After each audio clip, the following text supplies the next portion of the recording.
সহবাস করার ঠিক আগ মুহূর্তেই তার বীর্যপাত হয়ে যাচ্ছে। প্রিয় সুধী, আসসালামু আলাইকুম। আমি ডাক্তার মোহাম্মদ আব্দুল মান্নান, সিনিয়র প্রভাষক, Manikganj homeopathic medical college, senior consultant, homeopathic foundation hospital, Kazipara, Mirpur, Dhaka. আজকে আপনাদের সাথে পুরুষদের একটি সেক্সুয়াল সমস্যা নিয়ে কথা বলতে যাচ্ছি। এ ধরনের পেশেন্ট কিন্তু আমরা পেয়ে থাকি এবং পেশেন্টরা আমাদের কাছে যেভাবে তার সমস্যাটা বলে থাকে ঠিক আমি সেভাবে ব্যাপারটাকে আমি আজ ব্যাখ্যা করতে যাচ্ছি। কিছু পুরুষ রোগী, বিবাহিত পুরুষ রোগী আমাদেরকে এসে বলে যে সে সহবাস করার ঠিক আগ মুহূর্তেই তার বীর্যপাত হয়ে যাচ্ছে, অর্থাৎ সে ভেজাইনাতে তার পেনিসটা প্রবেশ করানোর আগেই দেখা যাচ্ছে বীর্যপাত হয়ে যাচ্ছে। সাধারণত এটা হওয়ার কথা না এবং নর্মালি আমরা যেটাকে প্রিম্যাচুর ইজাকুলেশন বলি, এটা কিন্তু সে ধরনের প্রিম্যাচুর ইজাকুলেশন না। প্রিম্যাচুর ইজাকুলেশনের কিন্তু একটা সংজ্ঞা আছে যে মিলিত হওয়ার পরে 1 মিনিটের মধ্যে যদি কারো বীর্যপাত হয়ে যায় বা ইজাকুলেশন হয়ে যায় তাহলে সেই সমস্যাটাকে বলা হয় প্রিম্যাচুর ইজাকুলেশন। কিন্তু এটা on type of premature ejaculation, but it is different type, অর্থাৎ মিলিতই সে হয় নাই বা জাস্ট প্রবেশ করাতেই দেখা যাচ্ছে যে বীর্যপাতটা হয়ে যাচ্ছে। এই যে সমস্যাটাকে মেডিকেলের ভাষায় বলা হয় অ্যান্টি পোর্টাল ইজাকুলেশন অথবা প্রি পেনিট্রেশন ইজাকুলেশন, অর্থাৎ প্রবেশ করানোর আগেই ইজাকুলেশন হচ্ছে অথবা মিলিত হওয়ার আগেই তার বীর্যপাত হয়ে যাচ্ছে। এই যে ব্যাপারটা, এটা কিভাবে বা কেন ঘটে? আমরা যদি নর্মাল প্রিম্যাচুর ইজাকুলেশনের কারণগুলো এখানে বলি তাহলে কিন্তু এটা হবে না। এটার কিন্তু কারণটা অনেক সায়েন্টিফিক কারণ এবং এটাকে আমাদের একটা বোঝার ব্যাপার রয়েছে এবং সেই একটা কঠিন জিনিসটাকে আমি খুবই সংক্ষিপ্তভাবে সহজভাবে আপনাদেরকে একটু বোঝানোর চেষ্টা করব। সেটা হচ্ছে যে কাদের ক্ষেত্রে এ ধরনের সমস্যাটা হয়ে থাকে। নাম্বার 1, যে সেক্সুয়াল যে ব্যাপারটা এটা ঘটে হচ্ছে প্রথমত আমাদের ব্রেনটাকে কিন্তু আমরা অনেক সময় শুধু ব্রেন হিসাবে চিহ্নিত করি, কিন্তু brain is the most important sexual organ. এটা কিন্তু অনেকেই জানে না। আমাদের বুঝতে হবে ব্রেনটা আগে উত্তেজিত হয়, এক্সাইটেড হয়, তারপরে কিন্তু অন্যান্য অংশ উত্তেজিত হয়। অর্থাৎ আপনার ব্রেন যদি এক্সাইটেড না হয় তাহলে কিন্তু আপনার কাজ হবে না। এজন্য প্রথমত আমাদের ব্রেন, তারপরে অটোনমিক নার্ভাস সিস্টেম, তারপরে আমাদের সেক্সুয়াল পার্ট, এভাবেই কিন্তু সেক্সুয়াল যে পারফরমেন্সটা এটা সম্পাদিত হয়ে থাকে। কিন্তু এখানে যেটা হয় সেটা হচ্ছে আমাদের যে নার্ভাস সিস্টেমটা এত বেশি সক্রিয় হয়ে যায় যে এখানে তার ব্যাপারটা এরকম ঘটে যে অনেক সময় আমরা দেখি না, ভুল করে একটা সিগন্যাল আমরা দিয়ে ফেলি।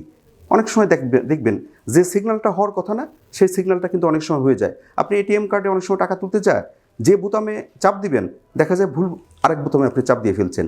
এখানে কিন্তু ব্যাপারটা আসলে তাই হয়ে থাকে। অর্থাৎ স্টেপ বাই স্টেপ যে সেক্সুয়াল ব্যাপারটা এখানে কিন্তু হয় না। অর্থাৎ উত্তেজনা হওয়া মাত্রই বীর্যপাত হয়ে যাওয়া, সেটা মেন্টালি হোক বা ফিজিক্যালি হোক, অল্প একটু উত্তেজনাতেই দেখা যাচ্ছে কি আপনার বীর্যপাত হয়ে যাচ্ছে। অর্থাৎ এখানে নার্ভ রিফ্লেক্স যেটা এটা অতি সক্রিয় হয়ে যায় এবং এটাকে যদি আমরা আরেকটু অন্যভাবে ব্যাখ্যা করি, আমি একটু ধীরে ধীরে আসছি, সেটা হচ্ছে যে আমাদের যে ইজাকুলেশন যে রিফ্লেক্স যেটা রয়েছে সেটা অতিমাত্রায় সক্রিয় হয়ে যায়। অর্থাৎ আপনার এখানে যে পেনিসে যে নার্ভগুলো রয়েছে বা গ্ল্যান্স পেনিসে যে নার্ভগুলো রয়েছে অথবা আমাদের যে অটোনমিক নার্ভাস সিস্টেম, বিশেষ করে সিম্প্যাথেটিক যে নার্ভাস সিস্টেম, এটা এত বেশি সক্রিয় হয়ে যায় যে জাস্ট উত্তেজনা হওয়ার সাথে সাথেই বীর্যপাত হয়ে যায়। অর্থাৎ আমাদের শরীর একদম শেষ মুডে চলে যায়, অতি দ্রুত বীর্যপাতের সিগন্যালটা দিয়ে দেয়। এজন্যই কিন্তু দেখা যায় তার ওয়াইফকে বা তার পার্টনারকে টাচ করতে করতেই দেখা যাচ্ছে বীর্যপাত হয়ে যাচ্ছে। এটা হচ্ছে 1 নম্বর কারণ। নাম্বার 2 হচ্ছে সিম্প্যাথেটিক নার্ভাস সিস্টেম এবং প্যারাসিম্প্যাথেটিক নার্ভাস সিস্টেমের মধ্যে একটা অসামঞ্জস্যতা দেখা দেয়। বিশেষ করে যদি বলি সিম্প্যাথেটিক নার্ভাস সিস্টেমটা এখানে অনেক বেশি সক্রিয় হয়ে যায়। এখন আমাদের একটু বুঝতে হবে, সাধারণ রোগীদের জন্য বলছি, সিম্প্যাথেটিক নার্ভাস সিস্টেমের কাজই হচ্ছে আমাদেরকে অতিরিক্ত উত্তেজিত করা, আমাদেরকে অস্থির করে তোলা, আমাদেরকে মানে স্বাভাবিক না রাখা, এটাই কিন্তু সিম্প্যাথেটিক নার্ভাস সিস্টেমের কাজ। আর প্যারাসিম্প্যাথেটিক নার্ভাস সিস্টেমের কাজ হচ্ছে আমাদেরকে শান্ত রাখা, একটা একটা শান্ত সুন্দর একটা স্থির অবস্থায় রাখা।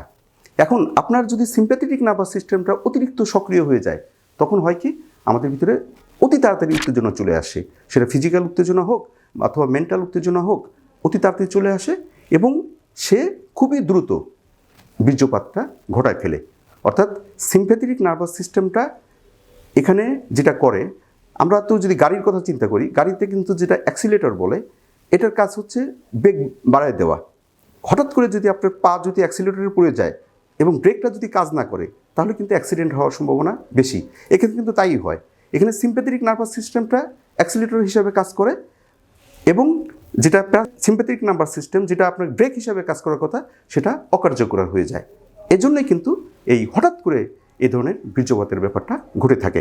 আরেকটা ব্যাপার হচ্ছে আমাদের ডোপামিন এবং সেরোটোনিন যে হরমোন রয়েছে এদের ভিতরে একটা অসামঞ্জস্যতা বা তাদের যে সমন্বয় এটা থাকে না।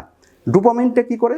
আমাদেরকে অতিরিক্ত উত্তেজিত করে, আমাদের ভিতরে সেক্সুয়াল চাহিদা, সেক্সুয়াল যে একটা ব্যাপার এটা বাড়ায় দেয়। এবং সেরোটোনিন কী করে?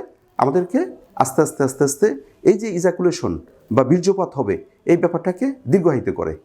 অর্থাৎ আপনার যদি ডোপামিন হরমোন অনেক বেশি বেড়ে যায় এবং সেরোটোনিন হরমোন যদি কমে যায় তাহলে হবে কি আপনাদের ভিতরে উত্তেজনা বেশি হবে, কিন্তু ওই যে বীর্যটা যে ধরে রাখার যে ক্ষমতাটা এটা যেটা সেরোটোনিন করতো এটা সে করতে পারবে না। এর ফলে হবে কি যে আপনার উত্তেজনা হওয়ার সাথে সাথেই আপনার বীর্যপাতটা ঘটে যাবে। অর্থাৎ এখানে ব্রেক সিস্টেম কাজ করবে না, হঠাৎ বা সাডেন যে বীর্যপাত এই ব্যাপারটা ঘটে যাবে। এই তিনটে কারণ হচ্ছে খুবই সায়েন্টিফিক প্রধান কারণ। এছাড়াও যেটা হয়ে থাকে সেটা হচ্ছে যে কারো ক্ষেত্রে দেখা যায় যে কিশোর বয়সে বা যুবক বয়সে তারা কিন্তু লুকিয়ে লুকিয়ে মাস্টারবেশন, হস্তমৈথুন বা অস্বাভাবিকভাবে তারা বীর্যপাত ঘটায়। তখন তাদের কাজই থাকে কিন্তু খুব দ্রুত কাজটা করতে হবে, খুব দ্রুত আমার এই জিনিসটাকে সম্পাদন করতে হবে। এই যে অতি দ্রুত কাজ করতে যাওয়া বা অতি দ্রুত বীর্যপাত ঘটানো আমাদের ব্রেনটা কিন্তু আসলে কিন্তু আমরা যেগুলো করব সেটাই কিন্তু ব্রেন ধরে রাখে। অর্থাৎ ব্রেনটা কিন্তু আপনার ছোটোবেলা থেকেই বা কিশোর বয়স থেকে বা যুবক বয়স থেকে দেখছে যে আপনি একটু উত্তেজিত হলেই আপনি বীর্যপাত ঘটায় ফেলেন, একটু উত্তেজিত হলেই মাস্টারবেশন করলেই আপনি চান খুব দ্রুত বীর্যপাত হোক। তখন ব্রেনটা কিন্তু সেট আপ হয়ে যায় যে উত্তেজনা হলেই বীর্যপাত ঘটাতে হবে। তখন যখন আপনি রিয়েল সেক্সে চলে যান তখনই কিন্তু এই সমস্যাটা হয়ে যায়। অর্থাৎ ব্রেনটা ধরে রাখছে আপনি উত্তেজিত হয়েছেন, বীর্যপাত ঘটায় দেয়।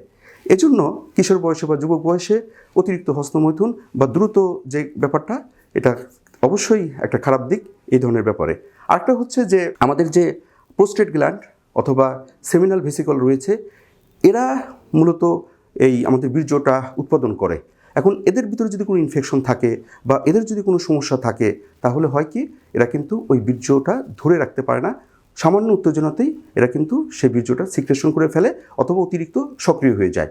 এই যে কথাগুলো বললাম এগুলো কারণেই দেখা যায় যে একটু উত্তেজনার কারণেই বীর্যপাত হয়ে যাচ্ছে, মেলামেশা করতে যাওয়ার আগ মুহূর্তেই দেখা যাচ্ছে বীর্যপাত হয়ে যাচ্ছে। এইগুলোই হচ্ছে প্রধান কারণ। এখন যদি এগুলো থেকে পরিত্রাণ পেতে হয় নাম্বার 1 হচ্ছে আপনাকে অবশ্যই এই যে কিশোর বয়স যুবক বয়সে যে আমরা যে মাস্টারবেশন এটাকে প্রতিরোধ করতে হবে। তারপরে যেটা হচ্ছে কি নিয়মিতভাবে আপনাকে কিগেল এক্সারসাইজ যেটা পেলভিক ফ্লোর মাসেল যে এক্সারসাইজ এই এক্সারসাইজটা যাদের এটা হয় তাদের নিয়মিত করতে হবে। খাদ্যের ব্যাপারটা বিশেষ করে দুধ, বাদাম, তারপরে তোকমা, চিয়া সিড এই জাতীয় খাবার, ভিটামিন ডি জাতীয় খাবার, এই জাতীয় খাবারের প্রতি কলা এগুলোর প্রতি নজর দিতে হবে। সর্বোপরি ভালো ঘুমাতে হবে, এক্সারসাইজ করতে হবে, নিজেকে শান্ত রাখতে হবে, শান্ত মুডে থাকতে হবে, প্যারাসিম্প্যাথেটিক নার্ভাস সিস্টেমকে সক্রিয় করতে হবে। এইগুলোর মাধ্যমে আমরা কিন্তু এটাকে মোটামুটি একটা স্বাভাবিক অবস্থায় করতে পারি। এবং সর্বোপরি যেটা আমি বলতে চাচ্ছি সেটা হচ্ছে হোমিওপ্যাথিক চিকিৎসা। হোমিওপ্যাথিতে আমরা প্রি ম্যাচিউর ইজাকুলেশনের চিকিৎসা রয়েছে, কিন্তু এই ক্ষেত্রে শুধুমাত্র এই ক্ষেত্রে কিছু খুবই গুরুত্বপূর্ণ ওষুধ রয়েছে যে সিমটম অনুযায়ী যে মিলিত হওয়ার আগেই যাদের বীর্যপাত হয়ে যায় বা ধরে রাখতে পারে না তাদের ক্ষেত্রে আমাদের খুব গুরুত্বপূর্ণ কিছু ওষুধ রয়েছে যে ওষুধগুলো প্রয়োগের মাধ্যমে আপনার এই সমস্যাটা কিন্তু দূর করা সম্ভব। শুধুমাত্র হোমিওপ্যাথিক চিকিৎসায় এই ধরনের লক্ষণভিত্তিক চিকিৎসা রয়েছে যার মাধ্যমে এই ধরনের খুব কঠিন একটা সমস্যা থেকেও একজন রোগীকে বা একজন পুরুষকে আমরা কিন্তু রক্ষা করতে পারি এবং তার স্বাভাবিক সেক্সুয়াল জীবন এবং তার দাম্পত্য জীবনের একটা সুন্দর সুষময় একটা অবস্থা ফিরে আনতে পারি। তাহলে বন্ধুরা আজকে এই পর্যন্তই। আপনারা ভালো থাকুন, সুন্দর থাকুন, আল্লাহ হাফেজ।